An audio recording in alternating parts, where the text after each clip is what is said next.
All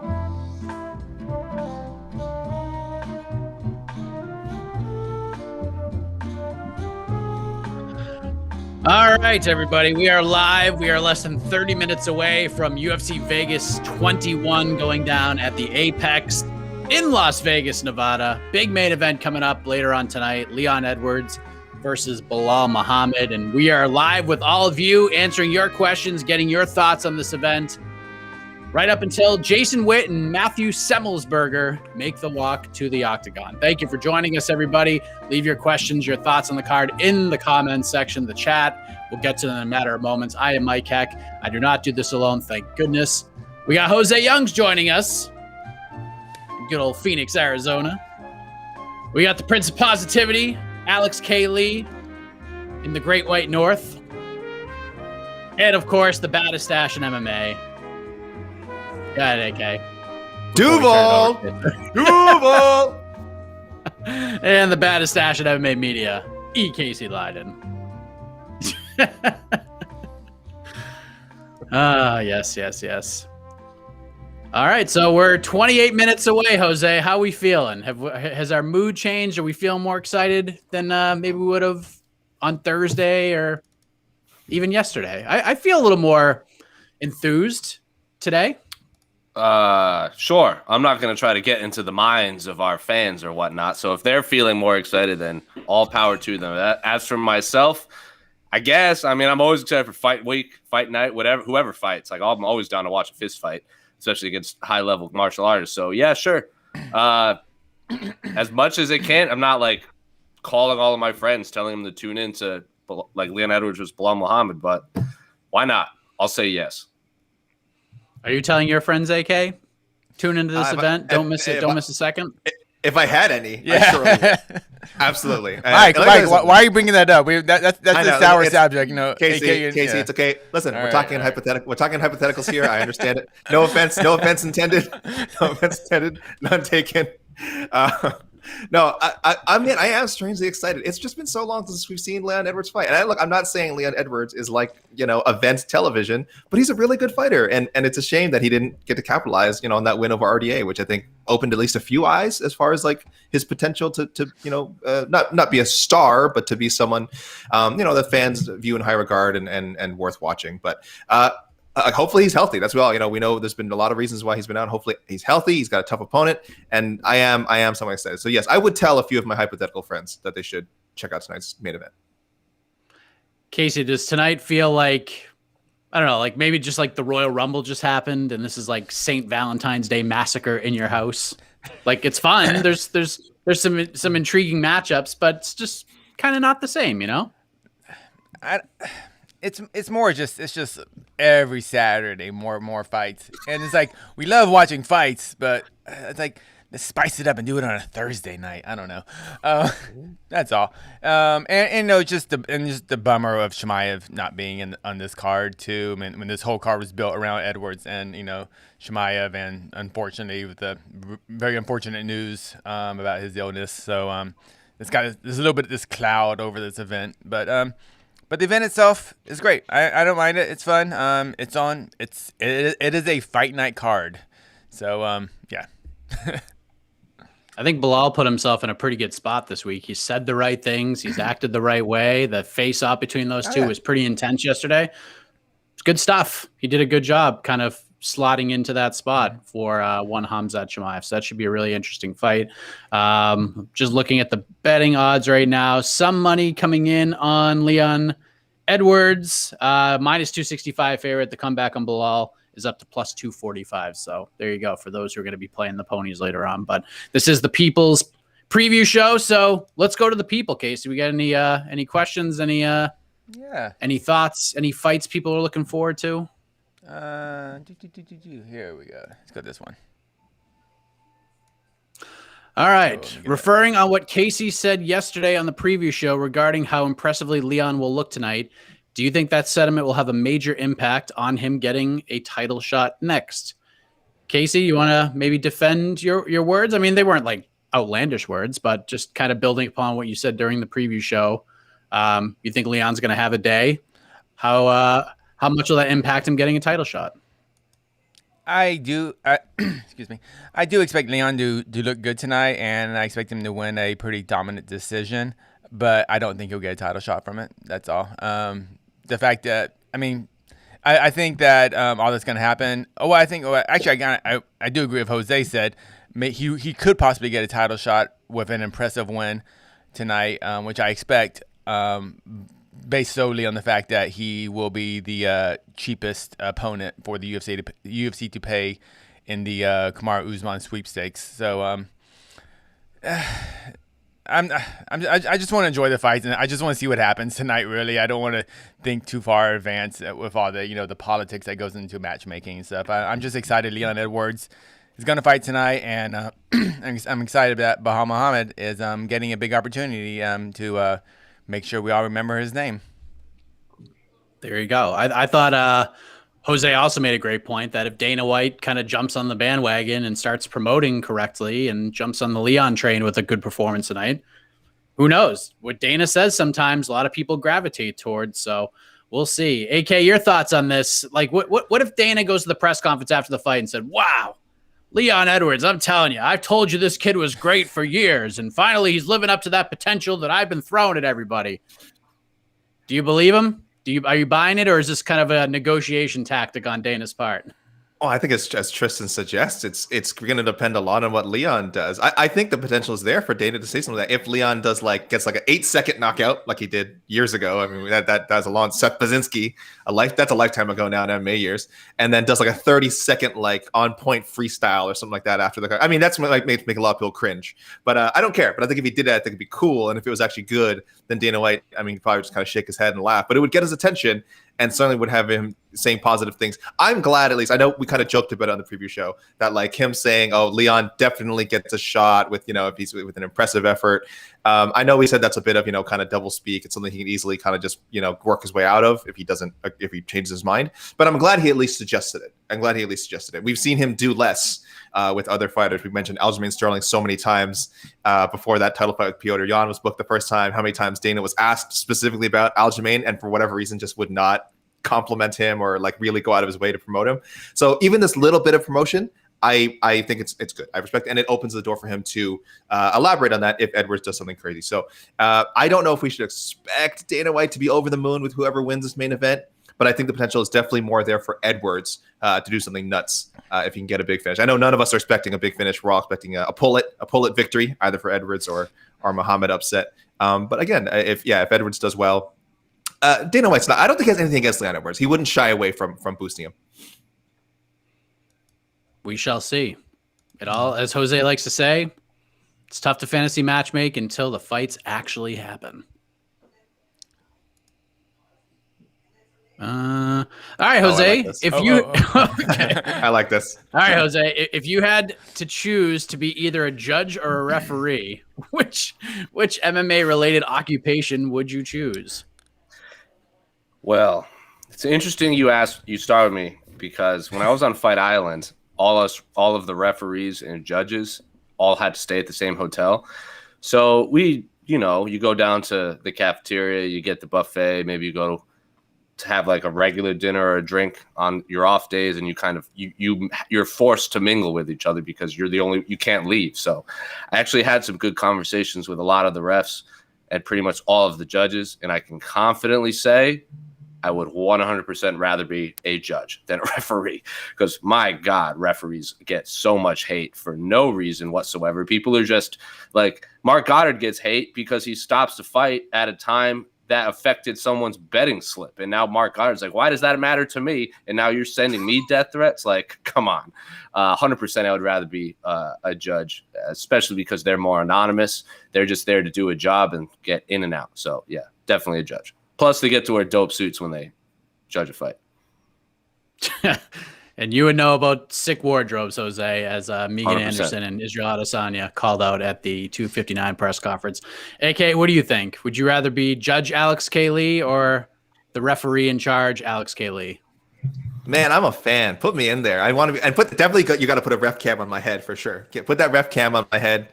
But yeah, let me in there, man. I want the closest view to the action. I want to be put me in there with a couple of heavyweights. I want like Derek Lewis to be smashing on some dude, and I have to get in there and try, dive in and try and pull him off. I just think that'd be funny. I just think that'd be really. I mean, yeah, someone would probably really get hurt because of my failure to do my job, but other than that, it would be really cool for me. So yeah, referee all the way. But man, stopping fights has to be one of the most like I'm trying to imagine every time I see a scenario where even we criticize like Herb Dean a lot lately. It's Herb, right? I keep saying Herb for no reason, right? It's Herb. It's clearly Herb. Herb. Listen. I respect my French Canadian viewers. All right, Herb Dean. That's for Charles Jourdain out there tonight. But no, every time, even when I criticize him, I still think like, man, that's a tough thing to do. What was the stoppage with Car France and Bontarine? He took a lot of crap for that one, and I was like, I actually thought like, yes, he could have been more assertive and definitely done the wave off. That's what was missing. He didn't do the wave off. I understand that. For me, him like pushing Car France away, and that all happened in the span of like 5 seconds, less probably like 3 seconds. That whole sequence, and then Car France running around, and I can't imagine what I would do in that scenario. I probably would have just gotten punched or something. I don't know. I would have ended up getting knocked out, which again, hilarious for everyone. So I'm sticking by my referee answer.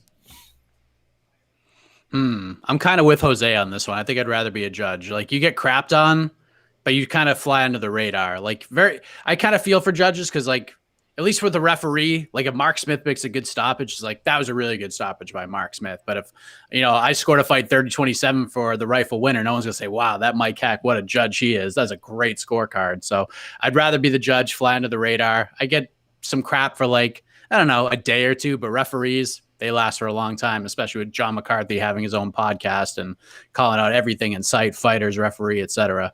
Casey, what do you think? I've shadow judged Bellator fights. I did a couple, maybe 3 or 4 years ago. Excuse me. CSAC did a thing where the media could basically sit beside the judges and watch a whole card and judge it like a normal judge and everything. And it was a lot of pressure. It was weird. It was a lot of pressure. And you realize that the view that you have at home is still way better than sitting cage side. It's really a weird phenomenon. But definitely I'll be a judge just because like everyone said, essentially if you know a ref's name, that means he did a bad job for the most part, unless Dana White's going out of his way and saying how awesome you are. Like to me, the best ref in the business is Jason Herzog. And I feel he's not a common name amongst fans because we just don't hear Rogan and Dana talk him up all the time.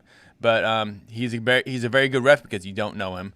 So and one thing I'm bummed out about MMA productions in general is that I love how in boxing, before like the main event starts, they go to the judges and they tell them every kind of, I don't know, controversial, but like major decisions they made in, famous fights. And I really wish we had that for like a big pay-per-view, when the main event comes out, they go to the judges, goes, oh, this judge, he picked, he had Dominic Reyes winning over John Jones, or he picked, whatever. But I just wish that was part of it. And if you look back at early UFCs, like UFC 3 or whatever, watch the broadcast, they actually showed the judges on the broadcast, but no longer. So they don't want it. When I was talking with a lot of them on Fight Island, I asked about that because it was like me and John Morgan were just kind of chatting and spitballing. Like, what if they were like, we 1000% do not want to be shown on camera. Like none of them. It was like unanimous. None of them want to be like, hello, my name is George McCarthy and I'm Judge A. Like they don't want that at all. Oh, we don't need like a bio on them or anything like. No, they don't want to be seen pretty much. One judge was like, oh my god, he's like, if they did that, I would quit.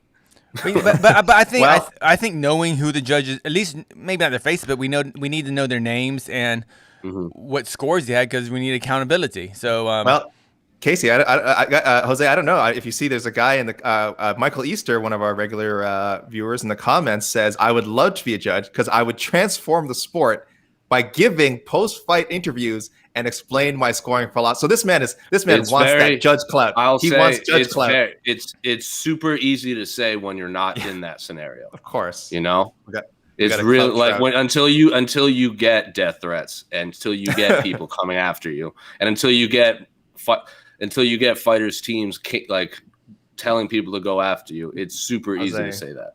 He's going to transform the sport with his scintillating post-fight interviews. Ratings, baby, ratings. Judge, that's where it's at. Now it just seems like the judge is trying to make it everything about themselves in that scenario. Thank you for the Like, comment. there's three of you. Sir.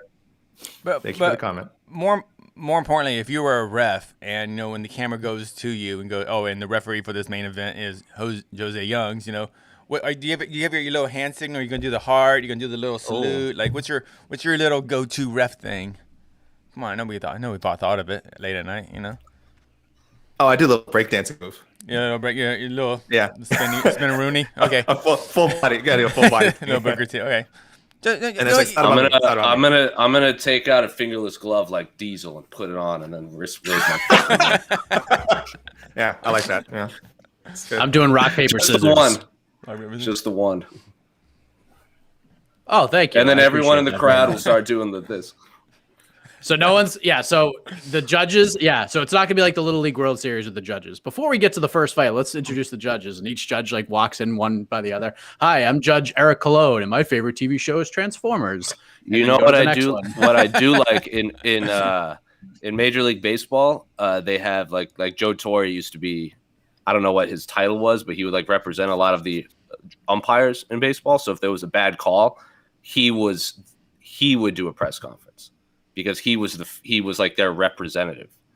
So he would talk to them, and then they would break down their decision. And then Joe Torre, who's probably one of the smartest men in the history of baseball and one of the most respected, he would break it down to the media, who then would write stories off it. I would love that. I know a few referees would be like, that would be interesting, but we've never thought about it. So it is what it is. Just another idea.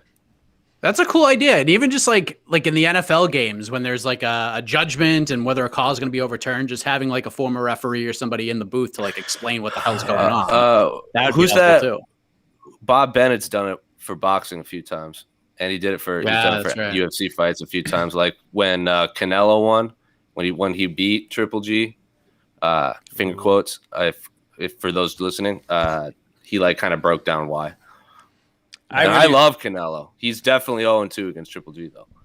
Which is fine. It's Triple G. Sure. I really appreciate that about boxing. The boxing puts so much more accountability on the commissions and the refs and judges, and that's one thing. I mean, I don't love everything about boxing broadcast, but I really do. I really do like that. All right. Shout outs Lucas Schild back in the comments who said Joe Tessitore is the guy who used to handle the NFL sort of post NFL. Well, he does it in the middle. He does it during the broadcast now too. Oh yeah, okay, yeah. Joe, great. Thoughts on the Misha Cirkunov Ryan Spann co-main event? Should the winner face the winner of Anthony Smith versus Jimmy Crute? Personally, I think this makes sense. I know, AK, maybe I'll leave you out of this one because this is a potential question to be answered tomorrow and on to the next one. But go ahead. I'll just say Cirkunov already beat Crute, so more so Smith, I suppose. But Cirkunov, no, it wouldn't make sense if Cirkunov won and Crute won. That's probably not the one that's going to happen. But that's it. That's the only thing I'll say about that. He already beat him. Oh yeah, that was where was that? That was we were there in Edmonton, right? No, was it Edmonton? No. Vancouver. No, I know, I was there. It was the Gaethje. Vancouver? It was the Gaethje Cerrone card. It was Vancouver. Right? Yeah. Wait, were you guys there? Vancouver. No. Oh, yeah. Well, it was that was when, remember, Esther, she went to vacation in Thailand and then like flew back to LA and then immediately got a turnaround trip to fight to Abu Dhabi for like the Habib Poirier, and then flew directly to Vancouver. So she was on the road for like 7 weeks in a row or something crazy like that. She was in the air really more than even on the road. Man, I live the damn woman. I didn't know those details. I'm like, what? I was like, This is news to you. Esther, is this true? Well, didn't Esther go to Thailand? Yeah. No, she did. She was there in Thailand for like 3 weeks or something, just eating. Well, because and the reason I know it all happened in September is because me and our former colleague Sean Al-Shadi were in LA for Bola, and Esther wasn't there to take photos. Oh yeah. Oh, we were so. And then we watched the Yair Stevens fight together. It was like and Danny Segura was on the scene, so I remember all that. Right. In Mexico City. I don't see that fight getting out of the first round, by the way. No. I hope I don't jinx it. 100% will. It will be a boring decision. How dare you, sir? No, it's going to happen. Sorry about it. If Hamzat was fighting Leon, would Dana give a damn about promoting this card? This card has gotten no love, and it's a sleeper of a card. No, the answer is no. He'd be interested in promoting Hamzat. He's still he'd be like, Hamzat's fighting, and a couple other, like 20 other, 100%. 20 other people. Are also... So I know at the preview show yesterday, I asked when the last time we really saw Dana White like actually sell a fighter, like try really hard, and I said it was the Maymac pressers, like leading the Maymac, that were just a nightmare, and he turned like beet red and was screaming at the top of his lungs.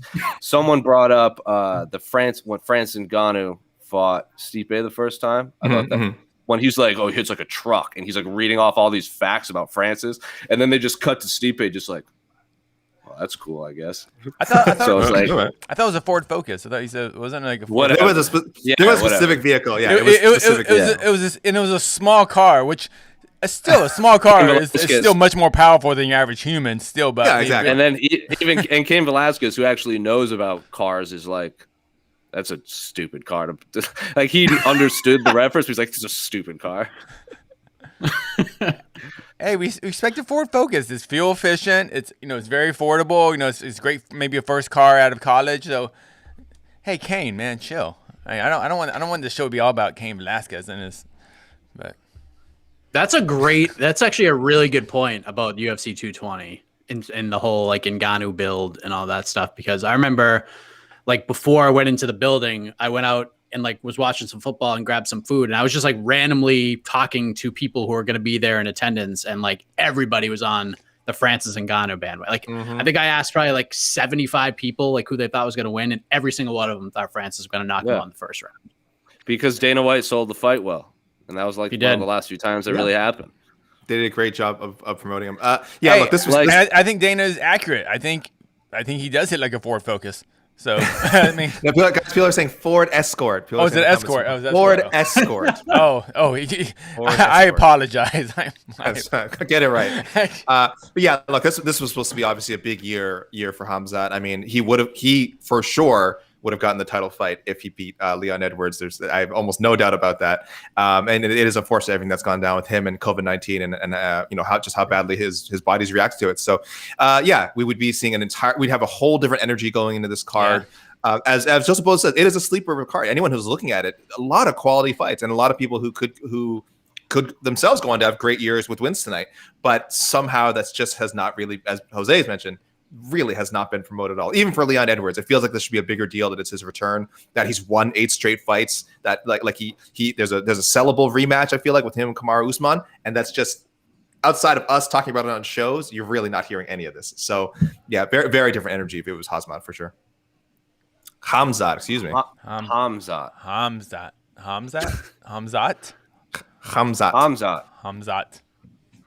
Can you try? Want to try, Mike? Hamzat. Yes, I know. I'll never live down trying to teach Wonder Boy how to say it, and I said it wrong. No. I called him Hazmat. Yeah. No, how do you say it? I said Hazmat. I screwed that up. I'll never make that mistake again. Live and learn. Hold on. Let me look some more. All right, what else we got? 6 minutes and change. Right. And it should be starting close to the time, right? Because there's seven fights, 7 prelim fights. So, hey guys, how about second week in a row we didn't lose any fights within like 48 hours from the card, right? First of all, why would you even say that? Wow, it's not over yet. AK. No, it isn't. Have you learned anything from Jose? No. Two things. One, I don't believe in jinxes. 2, I never learn anything. So, how dare you ask me that question? Fair enough. That Chad Skelly thing was the greatest Jose Youngs validating moments of all time. That was literally, I actually mentioned that. I don't know if I mentioned it. It's a thing that was published already, but I mentioned that as like literally when you say both guys have to be on the cage, you mean both guys have to be in the cage. We'll never make that mistake again. I still can't believe that happened. Sorry, there's a lot of Ford Escort comments. All right, guys, we get it. It was a Ford Escort. All right, jeez Louise. My first car I ever owned was a Ford Escort. Wow, really awful car. Ugh, it was awful. But how hard did it hit? I mean, I got hit pretty hard. Right on. Here's what we're gonna do. Highway. Here's what we're gonna do when the pandemic ends. Casey, you've been itching to film something really cool. AK, we're gonna have you get we're gonna in one arm. Yeah. France is gonna hit you as hard as he can. Yeah. And then in the other arm, you're just gonna get clipped by a Ford. And then I step onto a test track and just get by a Ford Escort going about 30 miles an hour. And then you have to write about it. And then Casey will film it and put together right after. Yeah. From the hospital, I'll file from the hospital. Mm-hmm. Okay, I was trying to find questions about tonight's card, but there aren't too many actually. I know. I've seen a few. Here we go. Wait, wow, but they're all from Mr. John Dignan. John Dignan does have like a million questions. Yeah, but they're all good questions. We welcome them. Good job. Does anybody feel that the most competitive fight on the main card is not Danny Gay versus Gavin Tucker? On the main card? Yeah.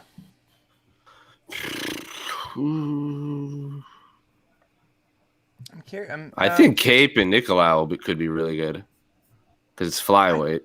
I think Anders Stewart too. I don't know why. I've got my eyes on Anders. It's a very middleweight fight, and you guys know I like that. So I think that fight's gonna be really competitive. Maybe boring, but also like I think it's gonna be like down to like I've said I think yesterday that I think Stewart's a pretty safe pick, but again at middleweight, I don't know if anything's a safe pick.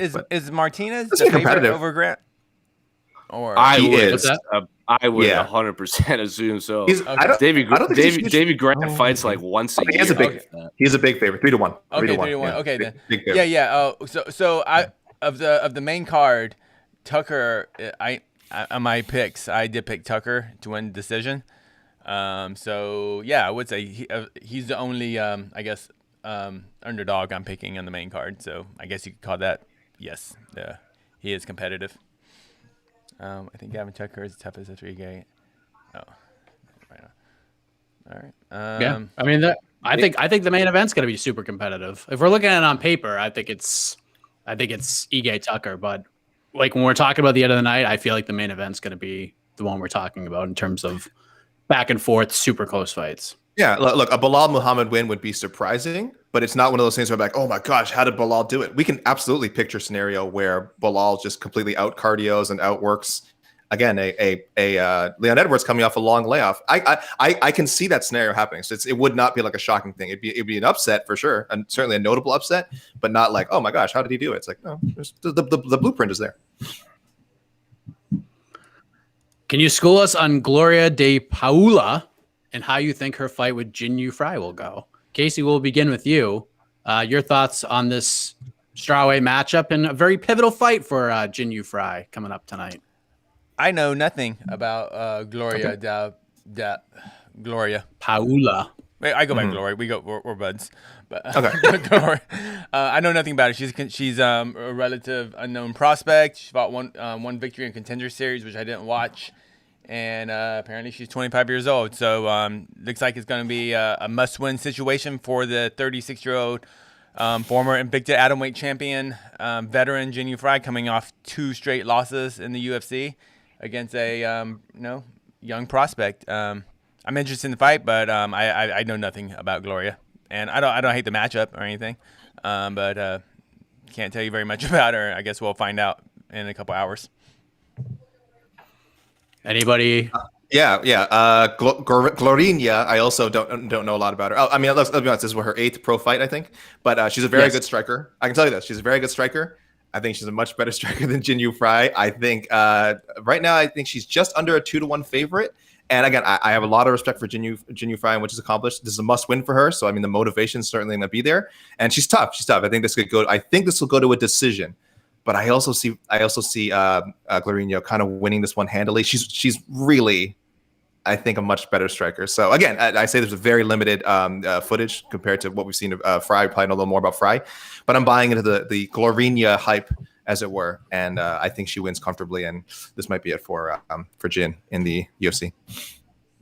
She looked good on the Contender Series. She looked good, and she fought Polly Macias, who is like close. I believe it's another Olympian or close to it. She's Rousey's pal. Well, she's a friend with Rousey. Right, she's really hyped. She was really hyped going in. Yeah, and she looked really good in that fight. And I think De Paula's 2 losses are against like women who are either in the UFC now or were in the UFC on the regional scene. Ariane Cornelazzi, and then De Padua, yeah. So both of those ladies are in the UFC. Those are regional losses. Like, I feel kind of strengthen your resume because you're in with very talented people on the regional scene who get that call and develop. And those aren't losses that necessarily hurt you. Yeah, it sucks to have loss on your record, but those are losses that can help you in the long run. So I think Gloria's going to win tonight. I think she gets a finish in this fight. Her striking's really good. She's got some pop on her. She's finished fights with her hands and her feet. So I think she gets it done. Jin Yu Fry is no joke, though. It depends. Like, I need to see that killer instinct out of Jin. Like, I know Jin's been stopped in fights before, and she's a little hesitant to throw, but she can't do that against somebody like Gloria because Gloria will light her up. So if she comes out aggressively, kind of like she did in that first round against Kay Hansen, and continues that throughout 3, it's going to be interesting. But if she's hesitant at all, she's going to be in for a long night, unfortunately. Yeah, but big jump up in competition for Gloria. So we'll see. Yeah. The fact that she's almost a 2-1 favorite against a veteran, a former Invicta atomweight champion, tells you how much buzz there is behind De Paula. Yeah, she's good, man. Well, what do you think? One more question, or are we done? Nah. The music's on. The music is playing. Here we go. Yeah. Yes. All right. Things are going to kick off in a matter of moments. Matthew Semmelsberger taking on Jason Witt should be an interesting fight. It's one of those things where if Jason Witt can get his wrestling going, it's going to be a good night for him. But he is a little chinny. Sometimes he gets wobbled, and Semmelsberger can wobble you. So that should be a fun fight to kick things off. We're going to see you on the other side of this for the post-fight show. For Jose, Casey, AK, I am Mike Heck. Enjoy the fights, everybody.